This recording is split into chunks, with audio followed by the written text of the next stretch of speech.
야고보서 3장 6절 말씀 보겠습니다. 혀는 곧 불이요 불의의 세계라. 혀는 우리 지체 중에 온몸을 더럽히고 생의 바퀴를 불사르나니 그 사르는 것이 지옥불에서 나느니라. 여러 종류의 짐승과 새며 벌레와 해물은 다 길들므로 사람에게 길들었거니와 혀는 능히 길들일 사람이 없나니 쉬지 아니하는 악이요 죽이는 독이 가득한 것이라. 아멘. 아멘 하기 힘드시죠? 네, 아마 성경의 여러 표현 가운데 인간에 대해서, 그것도 어떤 한 기관에 대해서 이렇게 그 영적인 의미, 영혼에 관련된 의미를 부여한 것은 아마 이 부분이 아마 가장 강한 부분이 아닌가 이런 생각이 듭니다. 네, 우리 잠시 개론 살펴보고요. 바로 말씀 보도록 하겠습니다. 말씀을 강조를 드렸는데 히브리서부터 시작해서 유다서까지 세우신 교회를 양육하게 하시고 그 다음에 무장시켜서 투쟁케 하시고 반드시 승리케 하시는 바로 교회의 중요한 5대 속성이죠. 5가지면서 하나님의 계시를 드러내는 바로 내용들이 우리가 놀랍게 성경 개론을 통해서 정리하고 있습니다. 이건 어떤 시간적 순서를 뛰어넘는 겁니다. 그러니까 교회로 설립된 곳은 반드시 승리한다는 거죠. 그 말은 반드시 투쟁이 일어나는 것이고요. 반드시 무장을 시키신다는 것이고 반드시 양육을 시키신다는 겁니다. 그 가운데 이제 베드로 후서까지 야고보에서부터 세속주의에 대한 배격 내용이 나오는데 순서도 참 논리적이에요. 야고보서가 세속적 행위를 배격하게 하심으로 베드로 전서가 바로 연결이 되죠.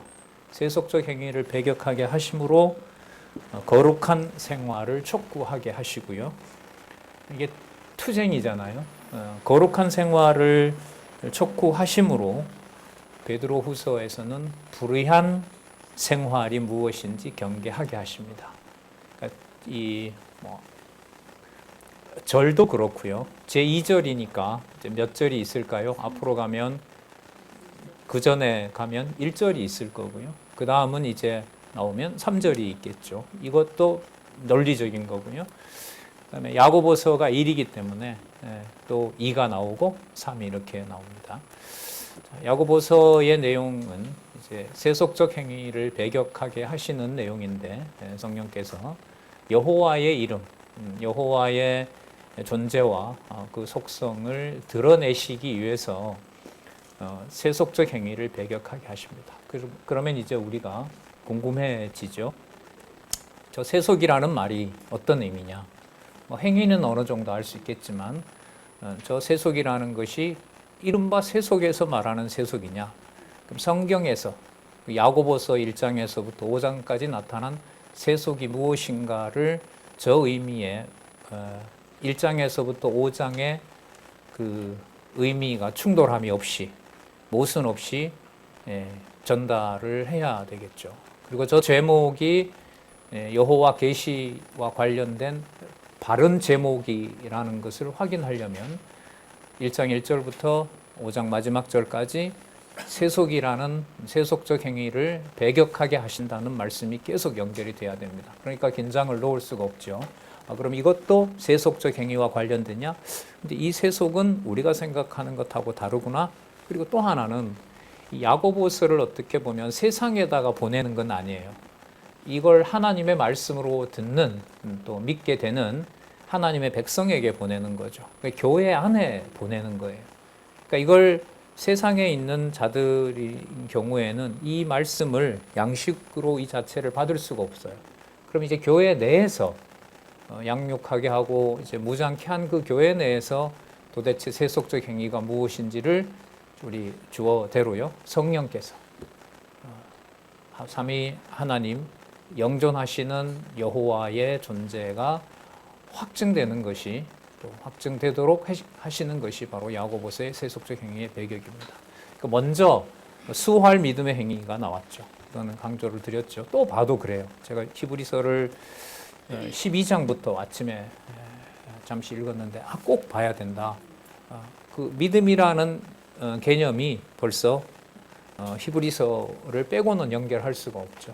그래서 몇 차례 말씀드렸지만 또 한번 읽어보면서 좀 웃었는데 야 이거 히브리서 관계없이 관계를 짓지 않고 야고보서를 읽었기 때문에 루터가 넘어질 수밖에 없었다. 자기 스스로도 두려운 거죠. 구원이 취소될 것 같은 두려움이 몰려오는 거예요. 루터가. 로마서의 믿음으로 말미암은 의인은 믿음으로 말미암아 살리라. 거기에서 여기 와서 이제 그렇게 걸려 넘어졌습니다. 처음에는 하나님 말씀의 능력이죠. 그 다음에 이제 두 번째 보면 배격할 불신이 무엇인지가 강도 높게 우리가 지난 시간에 살펴봤습니다. 그 다음에 그 불신의 행위를 아주 구체적으로 지난 시간에 배격할 세속적 요소를 얘기를 하죠. 고아와 과부를 돌보지 않는 사건. 반대로 고아와 과부를 돌보면 그게 전부 세속적 행위의 배격이냐? 또 그것도 아니에요. 그러니까 이게 어려운 거예요. 그냥 윤리 도덕적인 행위를 통해서 하나님의 의가 실현되는 것이다. 이렇게 이제 성경에 나오면 좋은데 그렇지 않다는 거죠. 자, 그런 면에서 우리가 지난번에 3장 내용에 보면 세속적 무엇을 경계함? 거짓을 경계함 이렇게 됩니다. 그리고 선생되는 자에 대한 경고를 해주고 있죠. 2절에 보면 실수가 없는 자면 곧 온전한 사람이라. 말에 실수가 없는 자면. 자, 그리고 그 비유를 말, 전쟁에 필요한 말 있잖아요. 그리고 그 배, 작은 말고삐 하나다.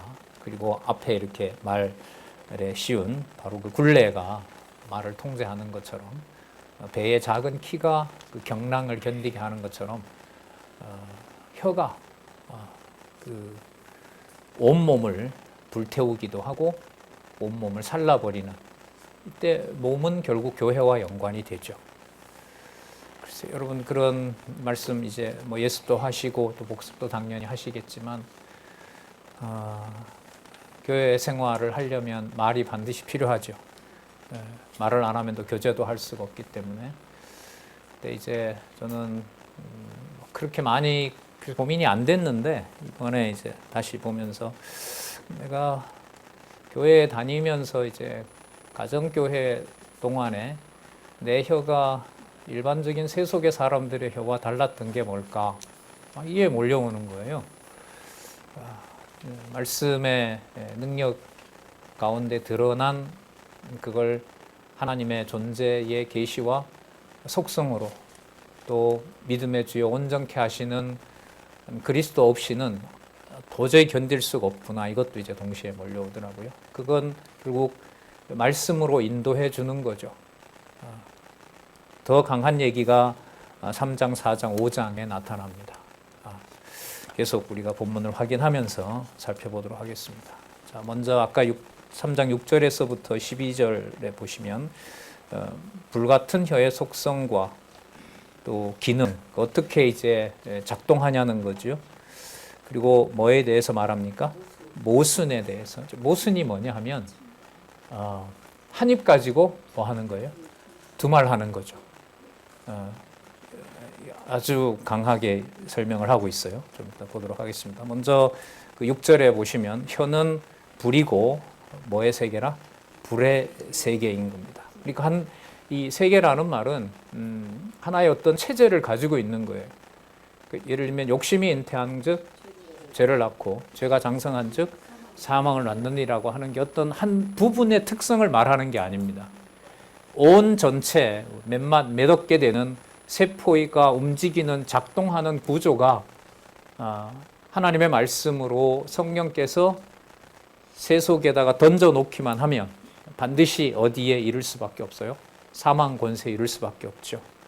이 불의 세계는 요한계시록에 보면 마지막 뭐의 대상이죠? 하나님의 심판 대상입니다. 짐승과 거짓 선지자를 바로 불못이에요. 이 거짓 선지자가 나와요. 이게 야고보서하고 저는 연관이 된다고 봐요. 그러니까 성령께서 투쟁하게 하시는 그 진리 투쟁이라는 게 성경을 통해서 그 의미를 확인하지 못하게 하면 결국은 윤리나 도덕적인 것으로 구원을 측정하고 판단할 수밖에 없어요. 자꾸 얘기하지만 개혁자들이 여기에 넘어진 거죠. 사소한 일에서 진리 투쟁을 여호와 하나님께서 하신다라는 것이 믿어지지 않으면 자기가 이제까지 확신했던 모든 그 믿음이라고 하는 것으로 견디지 못하게 되는 거죠. 윤리 도덕적으로. 그리고 사단은 또 그걸 이용을 하겠죠. 이 수도사들의 훈련이 몸에 배어가지고 그 기록들을 보면 루터나 이 당시에 이제 개혁자들이 혼자 그냥 중얼중얼 거려요. 왜냐하면 그게 이제 하나님하고 소통하는 어떤 그런 방식으로 하거든요. 거기에서 엄청 이제 괴로워하는 겁니다. 자, 6절에 혀는 불이고 또 불의 세계라 그러고 혀는 우리 지체 중에서 온몸을 더럽히는 거죠. 여기서 불의하게 더러워진다라는 것은 여러분 도덕적인 행위를 말하는 걸까요? 아니죠. 그럼 이때 더럽다라고 하는 것은 누구 밖에 있는 자로 버려지는 거죠? 그리스도 밖에. 믿음의 주요 온전케 되는 그리스도 밖에 버려지는 거예요.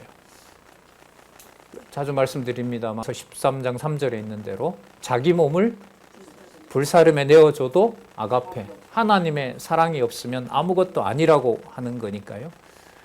바로 그리스도 밖으로 던져졌을 때는 그 다음에 보시면요. 생의 박기를 불사르고 여기 보면 주석을 해놓았죠. 박기를 신체 조직의 회로다. 신체의 조직이 우리 양 장로님 강의 들으셨죠? 뭘로 돼 있어요? 단백질로 다 환원이 돼요.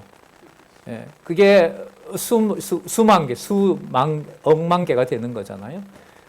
그 모든 것들이 작동을 하면서 뇌로 가고 뇌에서 자기의 의지가 어디에 담겨요? 혓바닥에 근육에 몰려요. 그리고 그 혓바닥 속에서 여기 있는 대로 광론집에 나온 대로 신체 조직이 작동하면서 신체 전체를 뭐 해버려요?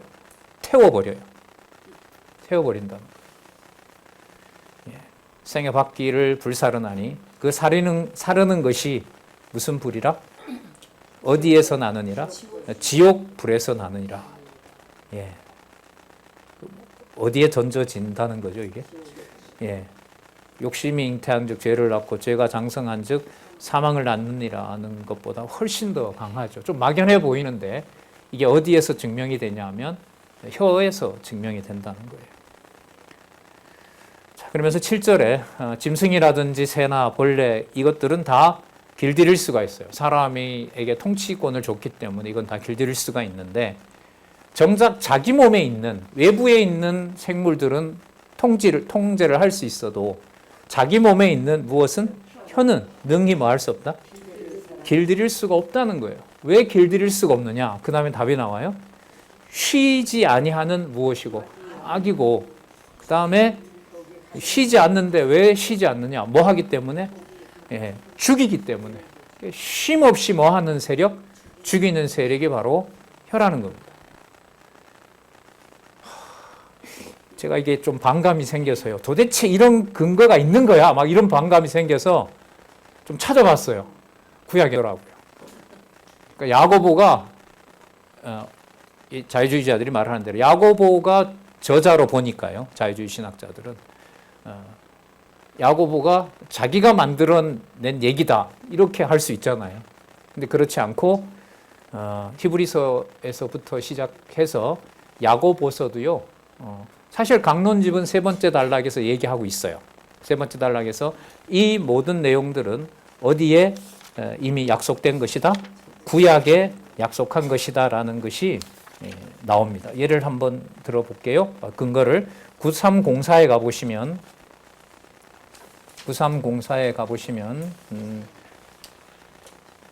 3장의 제목이 뭐냐면 세속적 거짓을 경계함이죠. 자, 세 번째 단락 보세요. 자, 이런 거예요. 야고보서 3장이 왜 세속적 거짓을 경계하도록 되어 있느냐? 구약에 구약 몇 장 몇 절이 나오죠? 세 번째 단락 보세요. 이사야 59장 3절에. 그러면 여러분 여기에서 우리 무교 공부하시는 분들은 잘 아시겠지만 단지 이사야 59장만 해당될까요? 이사야서 전체로 확대가 될까요? 구약 전체와도 연관이 되는 거예요. 근데 해당되는 주제와 관계시키기 위해서 59장 3절을 거론하는 겁니다. 그럼 59장 3절 우리 개론 공부하셨으니까 요거 정도는 이해하고 가시면 좋아요. 이사야서가 몇 개의 큰 구조로 되어 있지요? 이사야서가 두 구조로 되어 있어요. 뭐 하시고 뭐 하심. 그죠? 때리고 싸매심이에요. 그럼 59장은 어느 구조 속에 있나요? 그렇죠. 어쨌든 그래서 의미가 너무 중요한 거예요. 때리심으로 보고 59장 3절을 보고 혀의 불에 보는 것하고요. 싸매심을 이해하고 59장 3절을 보고 혀의 불의 세계를 보는 것하고는 여러분 의미가 천지차이입니다. 그러니까 복음이냐 저주냐라는 것으로 갈 수가 있어요. 그래서 사실 이 세 번째 단락 공부가 한두 번 하면 이제 끝이 나거든요. 예, 끝이 나요. 신약 구약의 강론집 18권에 이 세 번째 단락을 창세기서부터 계시록까지 다 했어요. 한 수백 시간 될 거예요, 이것도. 예. 이 단락을 건들게 되면 강론 진도는 못 나가요. 그래서 이제 따로 시간을 했던 거죠. 자, 그럼 어쨌든 59장 3절과 이사야와 연관을 시키게 되면 야고보서 3장의 세속적 행위를 경계할 수밖에 없는 이유는 특정을 합니다. 어디에서 이렇게 예언했기 때문에 그렇다? 이사야 59장 3절에서. 이게 여러분 성경 신학에서 의미를 통해서 성경을 한 권으로 통일시킨다는 근거가 바로 이 세 번째 단락입니다. 공부하면서 얘기했지만 아직 이 세 번째 단락에 대한 어떤 연구나 저 역시도 아직 한 번도 뭐 글을 쓰거나 논문을 내가 난 적이 없어요. 이 성경 강론집의 마지막 공부는요. 세 번째 단락을 보면서 구약을 볼 때는 신약을, 또 신약을 볼 때는 구약을 통일시키면서 의미로 봐야 성경이 하나님의 말씀으로 확증된다는 연구가 앞으로 기다리고 있습니다. 저희들이 만약에 후배들이 여기에 집중해서 공부한다면 이제 여기에 와서 성경 신학을 결론적으로 정리하는 일이 벌어질 겁니다. 자, 다시 이제 본문으로 돌아와서 자, 그렇다면은 구약에도 연결이 되어 있고 그다음에 성경 구절도 연결이 되어 있어요. 그래서 제가 좀 찾아봤는데요. 예를 들면 시편 140편 3절 메모하시고 나중에 여러분들도 소개를 해드릴 테니까요. 그런 구절들을 찾아보시면 됩니다. 로마서 3장 13절 동일한 개념들이 들어있습니다. 계속 보겠습니다. 혀는 능히 길들일 사람이 없나니 쉬지 아니하는 악이요. 뭐하는 독이라? 죽이는 독이 가득한 것이라. 자, 9절에 이것으로 우리가 주 아버지를 뭐하고요? 찬송하고 또 이것으로 하나님의 형상, 여러분 이 번역 여호와입니다. 이 야고보서의 하나님으로 번역한 것을 여호와 주어로 바꿔놓으면 굉장히 중요한 의미가 살아나요. 여호와의 뜻이 뭐냐 하면 언약대로 이루시는 분이죠. 그러니까 여러분 이 쉬지 않는 악이요 죽이는 독이 가득한 것이다라고 했을 때 그냥 하나님 전능자 이런 개념만 생각하는 것하고요. 여호와라는 주어를 넣으면 언약대로 뭐 한다? 언약대로 성취하신다. 자, 언약은 누구를 언약하시는 겁니까? 예수 그리스도. 그리스도를 언약하고 성취는 그리스도를 통해 그리스도가 그리스도의 성취라고 할 수가 있어요. 그러면 그리스도라고 하는 것을 생각을 하고 불의 혀를 생각하는 것하고요. 죽이는 혀를 생각하는 것하고 단지 전능하신 분이 그렇게 한다라는 것하고 이미지의 작용이 차이가 적을까요? 많을까요? 너무 큰 거예요. 그래서 제가 여러분 강론집 지금도 보시면 신약에는 여호와가 없는데 강론집은 미리 신약 성경에도 전체 주어를 뭐로 쓰고 있어요? 여호와로 쓰고 있는 거예요. 그래서 제가 되게 두근거렸어요. 목사님들이나 이제 해외에도 강론집 나가잖아요. 어떤 질문이 올까 두려웠냐 하면 신약에 보면 한글 개역 성경에 여호와라는 개념이 없다. 그런데 너희들 강론집에 보면 당신이 사용하고 있는 교재 강론집에 보면 신약 처음서부터 끝까지 전부 무슨 주어를 달아놓았다? 여호와를 달았다. 그거 기본적으로 문법적인 데서부터 검증되지 않는 거 아니냐. 이 질문을 다행스럽게 여러분들도 안 하고 아무도 안 하더라고. 그래서 이걸 어떻게 하나 이렇게 해서 시간이 날 때마다 이제 예루살렘에서 보내주는 정보, 그리고 목사님 모아놨던 정보, 그리고 제가 이제 히브리어를 조금 배웠거든요. 거기서 정보, 그 다음에 이제 결정적으로는 그 히브리어를 사용하는 작년에 그 우리 예루살렘 그 이스라엘 유대인 왔었잖아요. 그 자매 왔을 때 그 오기 전까지는 마무리를 해야겠어요. 와서 이 학생은 물어볼 것 같아요. 한국어를 하잖아요. 여기 여호와인데 안 나오는데 어떻게 된 거예요? 너희들이 보는 히브리어에 보면 나온다. 그래서 그때 이제 찾아놨고 지금까지 209개 학회에 가서 제가 발표도 했고요. 그래서 뭐 어떤 이의도 없죠. 그래서 여러분 여기에서 여호와의 형상대로 지음받은 사람, 그럼 언약대로 이루시는 형상을 따라 지음받은 사람, 첫 사람이 누굴까요? 아담이죠. 그럼 아담에게 형상으로 지음받아서 형상을 하나님의 형상대로 지음을 받아서 3대 언약을 받아요. 타락했지만 파기합니까? 유지하고 보호합니까? 유지하고 보호하는 이유는 아담이 이뻐서? 아담이 귀해서? 아니죠. 누구 이름 때문에? 그렇죠. 그러니까 여호와의 형상대로가 너무 중요한 거예요. 더 가열차게 이제 저는 이제 증명을 하고 발표도 하고 이렇게 하고 싶어요. 그래야 이제 좀 양식이 제대로 되는 것 같아요. 자, 본문 내용은 뭐냐면 주 아버지를 찬양해요. 찬양을 하는데 바로 돌아서서 내 기준에 맞지 않아요, 성도가. 그러면 그 입을 가지고 뭐 한다는 거예요? 여호와의 형상대로 지음받은 사람을 뭐 해요? 저주하는 거예요. 무슨 험한 욕하고 이게 아니에요. 마음에서부터 무슨 공부하는데 저래 사람이. 저기 20년 공부한 사람이야? 맨날 공부만 하면 뭘 해? 말로 표현하기 전에 이런 감정은 한순간에 뭐 합니까? 다 올라와 있죠. 올라와 있죠. 그리고 그 뿌듯함, 남을 평가하고 정확하게 비판할 때 온몸에는 이미 자기 만족이 다 있어요. 그러니까 혀에서부터 시작해서 아까 번역대로 신체 조직의 모든 회로로 이미 자기 변명한 것에 대해서 자기가 어떻게 하냐면 만족감을 온몸으로 누리는 거예요. 예를 하나 들어드릴게요. 한 번은 여호와 하나님 아버지를, 창조주 아버지를 찬양하고 동시에 여호와 하나님을 같은 입으로 저주한 사람이 있습니다. 누구일까요? 아담입니다. 창세기 2장 23절에 보면 아담의 갈빗대로 하와를 만들어 왔습니다. 여호와 하나님이 데려다가 아담에게 줬어요. 아담이 뭐라고 극찬을 합니까? 예, 뼈 중에 뼈요, 살 중에 살이라. 하나님 너무너무 감사합니다. 하죠? 자, 그다음에 타락했습니다. 동산에 거느시는 하나님이 아담에게 이렇게 질문을 하지요. 너 내가 먹지 말라고 했던 그 과일을 너가 먹었구나. 이제 먹었구나 이래 물으면 네, 먹었습니다. 너 그거 먹었지? 이러면 네, 대답은 분명하죠. 엄마 내가 먹었어. 아니면 안 먹었어. 이렇게 대답을 해야 돼요. 근데 아담이 창세기 3장 12절에 보면 어떻게 대답을 합니까?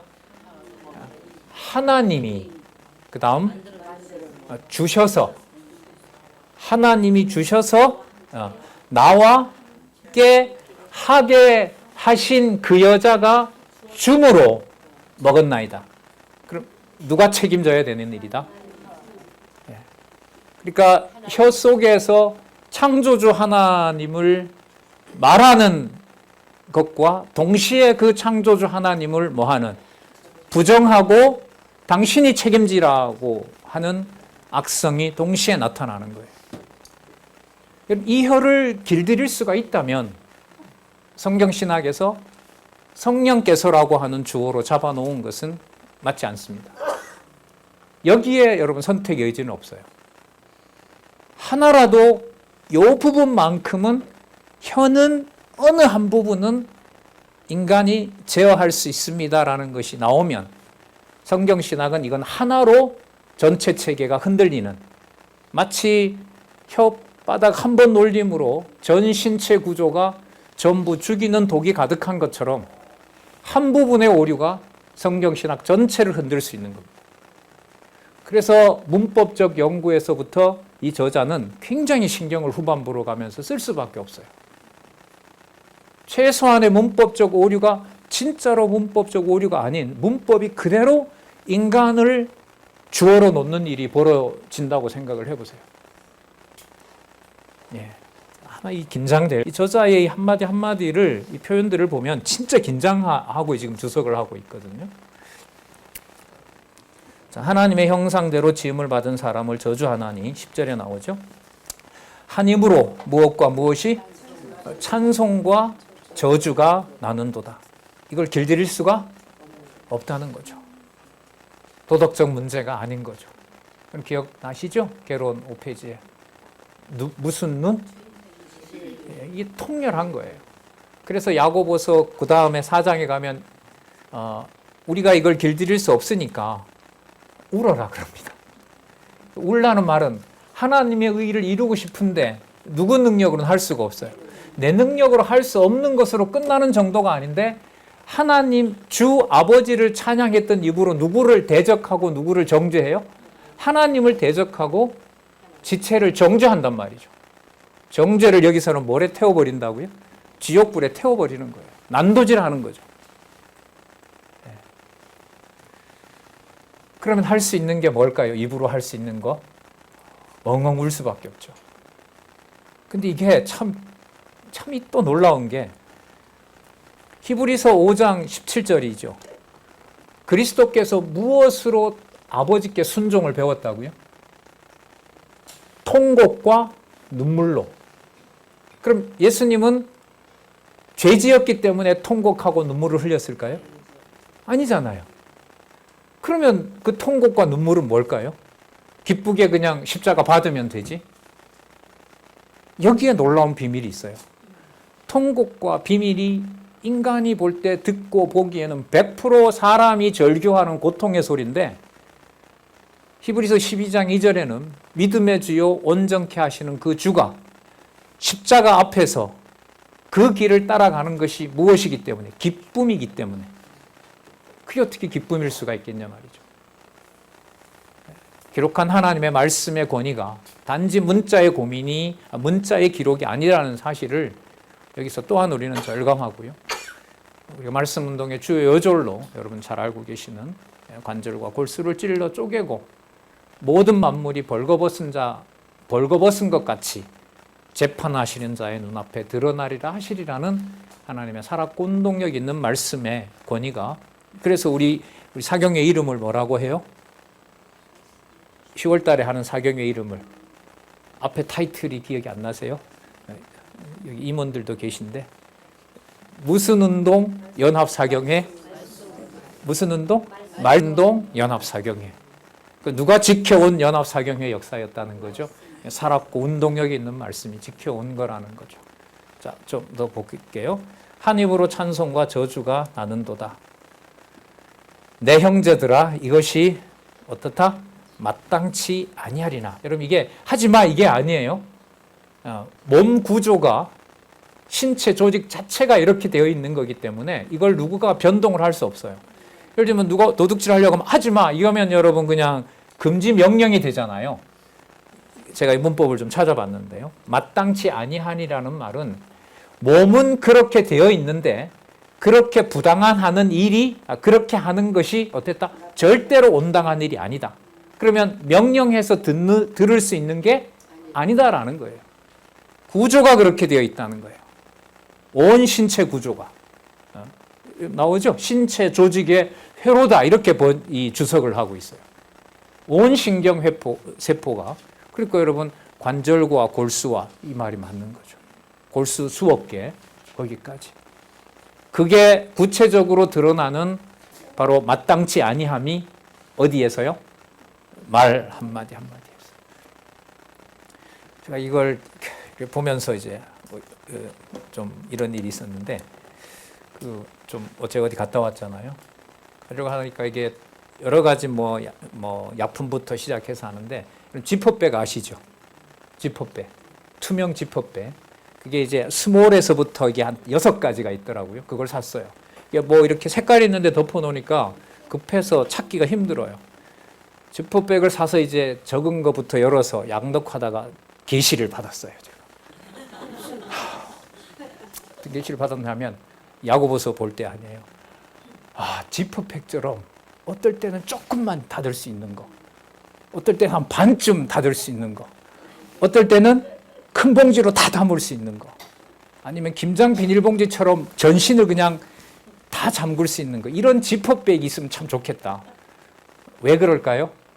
내 어떤 도덕적 인격이나 내가 가진 정보에 대해서 내가 만족스러운 게 아니라 뭐예요? 불만족스러운 거죠. 왜? 내 스스로 내가 뭘 하고 싶은 거예요? 이게 싫은 거예요. 이 말씀이 싫은 거예요. 거울 보기도 싫고. 근데 성경에 또 이걸 써요. 거울을 보기 싫어하는 놈은 어떤 놈이냐? 저같이. 그 혀가 놀려진 것에서 얼마나 하나님의 심판 아래 있는지 그 심판을 받기 싫기 때문에 그렇다. 이 뒤에 나옵니다. 그래서 건강이 안 좋거나 교회 생활이 힘드실 때는요, 야고보서 읽지 마세요. 이것도 좀 농담입니다. 뭐 자기가 읽고 싶다고 읽고 뭐 이런 건 아니기 때문에.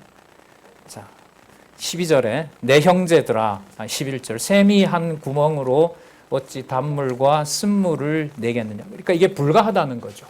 그래서 아까 마땅치 아니하니다라고 하는 것은 단순한 윤리 도덕적인 문제가 아니라 온몸에 어떻게 보면 좀 어려운 말, 존재 자체가, 존재의 구조가, 신경회로가 그렇게 혀에서 모순되는 행동을 할 수밖에 없다는 겁니다.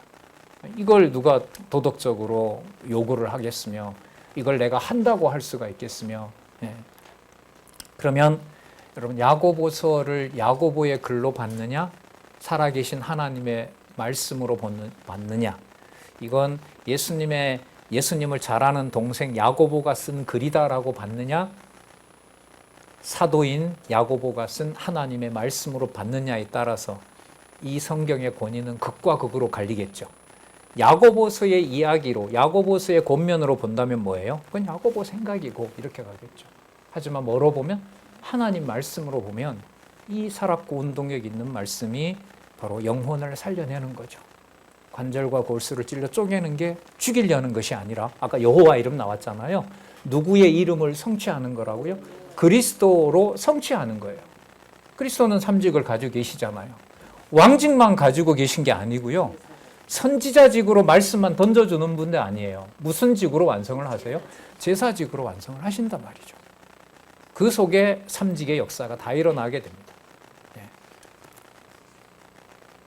어찌 단물과 쓴물을 내겠느냐. 12절 내 형제들아, 호칭이 내 사랑하는 형제들아가 야고보서의 기본 호칭입니다.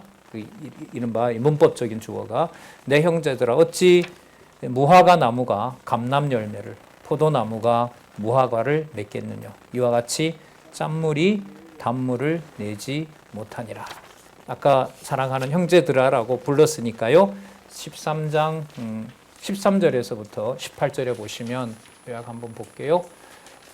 또 나와요. 저기 보면 3장 1절에서부터 5절이 누구의 말이라고 나오죠? 선생들의 말이죠. 그리고 혀를 얘기를 해요. 불같은 혀의 속성을 얘기를 해요. 그 다음에 13절에서 18절에 보면 다시 뭘 합니까? 불의한 선생을 경계하도록 하는 겁니다. 역사적으로도 이런 인물들이 있었기 때문에 야고보서가 기록된 거고요. 신학적인 의미로 우리가 신앙적인 권계로, 권고와 책망과 훈계로 본다라면 바로 여러분들과 제 모든 신경세포 조직을 하나님의 말씀, 오직 그리스도, 온전한 주만 바라보게 하는 혹독한 하나님의 말씀이라고 생각을 합니다. 너희 중에 지혜와 총명이 있는 자가 누구냐? 이제 말로만. 여러분, 누구도 알고 떠느니라? 누구도 알고 떠느니라? 하나님이 한 분이신 것은 하나님도, 아니, 사단도, 귀신도, 죄송합니다. 귀신도 알고 떠느니라. 그래서요, 지금 야고보서의 기록의 흐름은 믿음과 행위를 철저하게 분리합니다. 지난번 말씀드렸잖아요. 예수님이 왔을 때 예수가 그리스도인지를 귀신도 알아보죠. 그리고 통치자인 것도 알아보고 자기들이 마지막에 뭐 할 것도 심판받을 것도 알아보죠. 하지만 그리스도를 하나님이 원하는 방식으로 의의 찬송을 하거나 따를 수가 있어요? 없어요? 없어요. 지금 이걸 건드는 거예요. 이렇게 분리를 해야 사단이, 골로새서에 나오나요? 양의 틀을 쓰고 천사의 목소리를 가지고 천사의 방언을 하고 자기 몸 불사름에 내어주고 하는 그런 사단의 거짓 행위들을 극복하고 또한 그걸 깨버릴 수가 있는 거죠. 네. 자, 너희 중에 지혜와 총명이 있는 자가 누구냐? 그는 무엇으로 말미암아? 선행으로 말미암아 지혜의 온유함으로 그 행함을 보일지니라. 지혜의 무엇으로요? 온유함으로. 이게 여러분 혀하고 관계가 있을까요? 없을까요? 있죠. 네.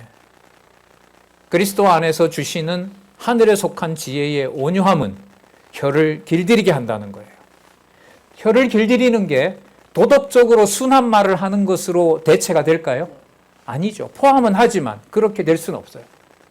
그렇게 그게 가능하다면 내 몸을 불사르고 희생했다면 문제 삼지 말아야죠.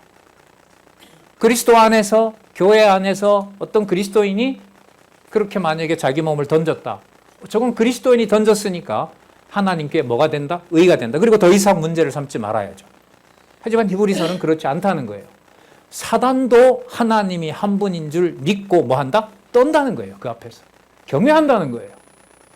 경외하고 100% 말이 확신이 있는 것하고 하나님 앞에서 선행으로 믿음의 열매를 맺게 하는 것은 다른 차원이다라고 야고보서는 분명히 밝히고 있어요. 밝혀줘요. 그렇기 때문에 걸리는 거예요.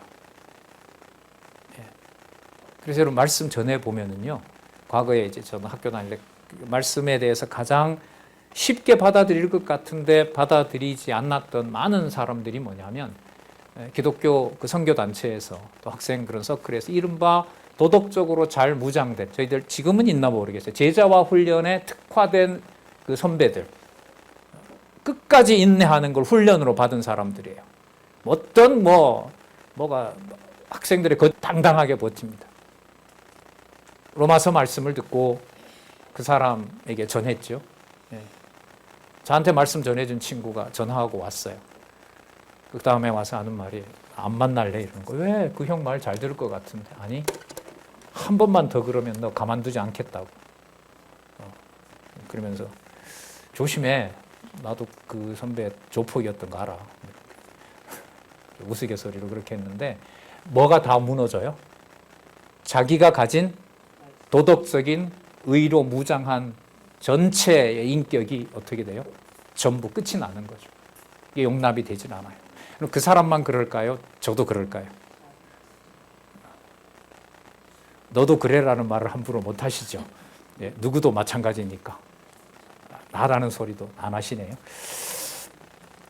자, 쉽지 않네요, 진짜. 그는 선행으로 말미암아 지혜의 온유함으로 그 행함을 보일지니라. 14절, 그러나 마음속에 독한 시기와 다툼이 있으면 뭐 하지 마라? 자랑하지 말라. 어떻게 하라는 거예요? 자랑도 못하고 선행도 안 되고. 너희 마음속에 독한 시기와 다툼이 있으면 자랑하지 말라. 그 독한 시기라는 것은 해를 끼치는 질투심이죠. 여러분 질투가 무서운 건 아시죠? 부모를 질투할까요? 안 할까요? 그럼 바꿔서 자녀를 질투할까요? 안 할까요? 자, 다툼이 있으면 마음속에 독한 시기와 다툼이 있으면 자랑하지 말라. 보세요. 진리를 거스려 거짓 말하지 말라. 그럼 진리를 거스린다라고 하는 것이 도덕적인 행위로 그게 가려질 수 있을까요? 반대로 고아와 과부에게 소홀히 하는 것이 그냥 믿음이 부족해서 덜 성숙했기 때문에가 아니라 야고보서는 그게 어디에서 나오는 불에 있다? 어디에 있는 불? 지옥불이고 죽이는 독이라는 거예요. 무슨 형편이 안 돼서 고아 하나 그렇게 좀 무시했는데 그것까지 이렇게 혹독하게 말할 필요가 있느냐. 자, 15절이 좀 더 하죠. 15절 같이 한번 읽어보실래요? 시작. 이러한 지혜는 위로부터 내려온 것이 아니요 세상적이요 정력적이요 마귀적이니 세상적이요 정력적이요 마귀적이라. 세상에 속한 거라는 거죠. 뭐 하는 것이요? 시기와 다툼이라는 게. 아까 마땅치 않니라 했잖아요. 이게 그러니까 도덕적 명제 이상인 거예요. 되먹기를 그렇게 되어 있다는 거예요. 길들일 수가 없다는 거죠. 우리말에 그러고 보면 참 재밌어요. 우리 그런 말 하죠. 생긴 대로 논다 그런 말 하죠. 생긴 대로. 그 생자가 여러분 날 생자 아니에요? 그러니까 태어날 때부터 그런 잘하는 거예요. 아주 심한 말이지만 뭐 좋은 의미에서는 쟤 저렇게 잘하는 거 보니 뭐 떡잎부터 달랐어 이런 의미도 있는 거지만 그 생긴 대로 논다. 그게 여러분 뭘 저주하는 거예요? 부모 저주를 넣어서 네가 생겨먹은 본질이 그렇다는 거예요. 굉장한 저주거든요. 내가 만들었나? 누가 만들었죠? 부모가 만들었잖아요. 그러면 누구까지 다 싸잡아서 욕하는 거죠, 그게? 참, 말이.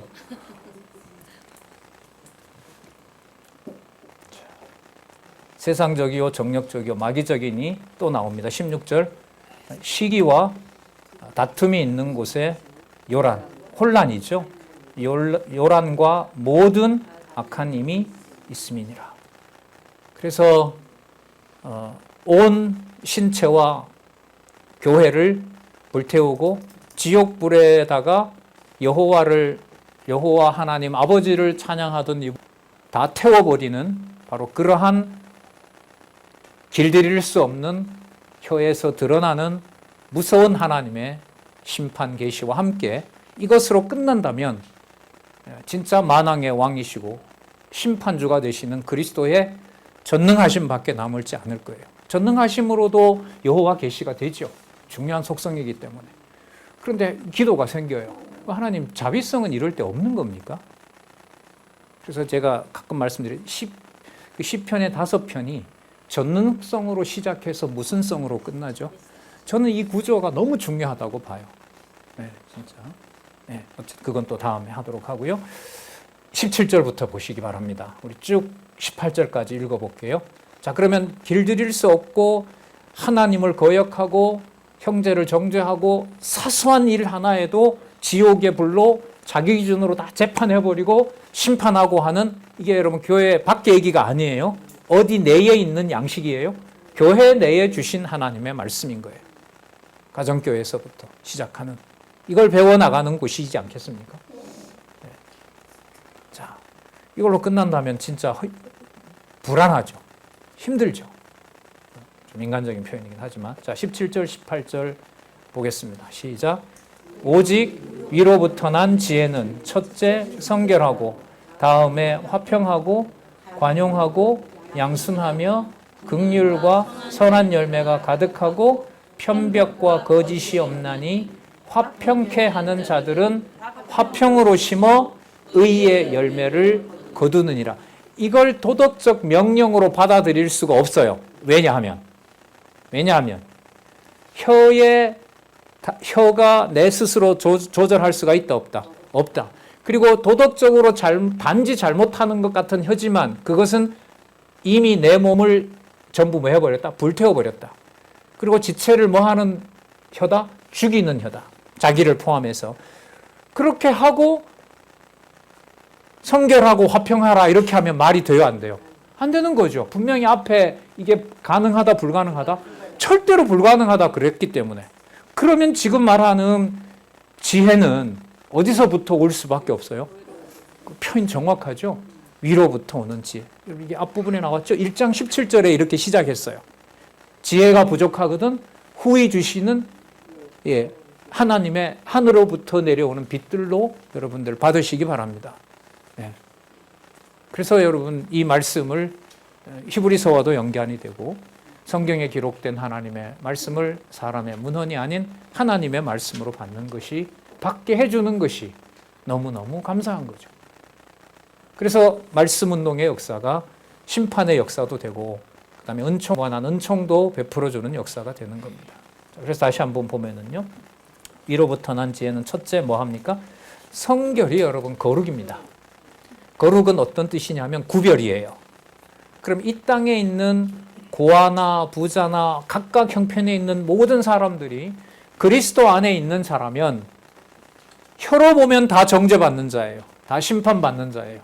하지만 그리스도의 영원한 제사직으로 보면 제사직 어디서 배웠죠? 히브리서. 신분상 우월성, 그 다음에 사역상 우월성, 복음신앙의 우월성. 영문 밖으로 가셨지만 그 처참하게 죽는 골고다 자리가 어디에 있는 지성소? 하늘에 있는 지성소에서 어떤 죄요? 제사가 여러분 구약은 반드시 무슨 죄로 끝나야 제사가 완결돼요? 화목제. 영원한 화목제 대신 그리스도에 대해서 우리는 히브리서의 3분의 1을 이미 확보를 한 거예요. 그럼 이때 이 거룩의 무게는 어디로 옮겨졌을까요? 하늘로 옮겨진 거죠. 12장 20절 그 말씀 있죠? 한 7가지 설명이 나오잖아요. 시온산, 그 다음에 하늘에 있는 예루살렘, 살아계신 하나님, 그리스도의 성결한 피, 아벨보다 피, 천군 천사가 통치하는 곳, 교회, 그 개념들을 우리가 배웠을 겁니다. 그게 바로 여러분 거룩과 관계가 돼요. 그래서는 야고보서는 이대로 독자적으로는 수천 번을 읽어도 해결 안 돼요. 오히려 걸려 넘어지죠.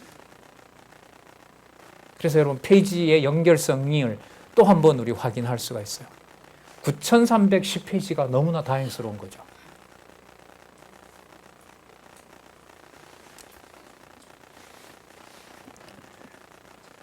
그럼 성결이 거룩입니다. 자, 그 다음에 중요합니다. 화평, 여러분 이게 예루살렘이잖아요. 샬롬, 그러니까 거룩과 평강, 그리스도가 지배하는 것이고요. 그 다음에 구체적으로 뭐로 드러나죠? 관용. 이 관용은요, 야고보서의 결론입니다. 한 죄인이 돌아오는 것이 영혼을 구원으로부터 돌려놓는다는 거죠. 무엇으로? 관용을 통해서. 인내와 관계가 됩니다. 그 다음에 양순하며, 양순은 여러분 순종하는 겁니다. 로마 군인의 창이 들어온 것을 아버지가 정해놓은 길로 받아들여서 하늘에 있는 지성소 제사를 완성하는 것. 그 의미를 우리는 앞에 살펴봤고요. 긍휼, 바로 인애죠. 자비성입니다. 그 다음에 선한 열매가 가득하고, 자, 좀 더 구체적으로 편견과 거짓은 위선을 말합니다. 편견과 거짓이 없게 하나니, 자, 그 다음 볼게요. 뭐 하게 하는 자들은? 화평케 하는 자들은, 마태복음 5장 9절에서는 화평케 하는 자들은 누가 된다 그랬죠? 화평케 하는 자들은, 그렇죠, 맞아요. 하나님의 아들이라 일컬음을 받을 것이며. 그러면 답이 나오네요. 화평케 하는 자들을 마태복음 5장 7절과 9절과 연관시키면 가난하고 천하고 건들기만 하면 내 모든 것이 손해가 되는 바로 그 고아가 누구의 아들임을 확인하는 자리가 되죠. 하나님의 아들임을 확인하는 거죠. 그래서 여러분 이 야고보서 앞부분에 보면 가난한 자를 무조건 두둔합니까? 아니죠. 가난한 자도 더 이상 낮아지지 말고 부한 자들도 더 이상 부하지 말라. 그러니까 누구 기준으로 가난과 부를 평가하지 말라? 세속적 기준. 그게 세속주의인 거죠. 이게 효와 연관을 시키면은 내 스스로 이걸 통제할 수가 있다 없다? 절대로 없다는 거죠. 그래서 여러분 진짜 불같이 책망을 하고 그 다음에 불러요. 그런데 내 사랑하는 형제들이요, 지혜로부터 나타난 바로 위로부터 나타난 지혜는 여기에 이제 감격이 있고 눈물이 쏟아지는 거죠. 그래서 화평케 하는 자들은 무엇으로 심어? 화평으로 심어. 여러분 화평도 히브리서 7장 12장에 이미 다 나타났어요. 그리스도의 신분과 사역에서 아주 꼼꼼하게 나타났어요. 화평케 하는 자들은 화평으로 심어 나라 만드는 거죠. 샬롬이 통치하는 나라로 만드는 겁니다. 자, 결국 무슨 열매를 거두느니라. 자, 그러면 이때 의인은 전적으로 누구에게 속한 의인 거죠? 그리스도에게 속한 의입니다. 그리스도에게 속한 의가 열매, 갈라디아서 2장 22절 23절에서 말했던 성령의 열매로 맺히게 된다는 것입니다.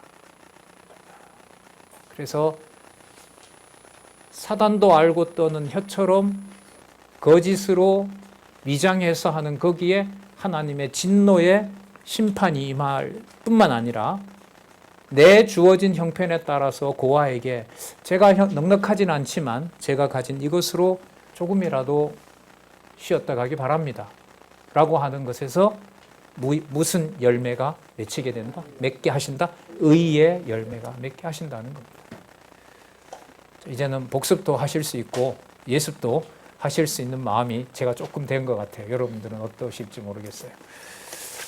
네, 4장 1절부터 좀 그만했으면 좋은데 4장 1절부터 또 나오죠. 예, 세속적 정욕을 그냥 우리 5장으로 넘어갈까요? 예, 이 말씀의 권위입니다. 진짜 살았고 운동력 있는 말씀의 권위고요. 문법이 아닌 여호와 계시라는 의미로만 보게 해 주셔야 읽히는 하나님의 말씀이라는 거 우리 잠시 같이 해봤습니다. 기도하겠습니다. 하나님 아버지 감사합니다. 귀한 말씀 들었다고 할 수도 없고 마음에 담았다고도 할 수 없는 이 권위 있는 말씀 앞에 우리들을 잠시 하나님의 주권과 하나님의 은총 가운데 두심을 다시 감사를 드리옵나이다. 간절히 원하옵나니 이 말씀을 살아계신 하나님의 말씀으로 더더욱 소중히 여기며 우리에게 주어진 여건 속에 의의 열매를 맺을 수 있도록 우리의 전신을 모든 신체 회로를 여호와 계시와 그리스도의 공로와 그리스도의 통치 아래로 우리를 모아주시기를 간절히 소원 예수님의 이름으로 기도드렸습니다. 아멘. 네, 감사합니다.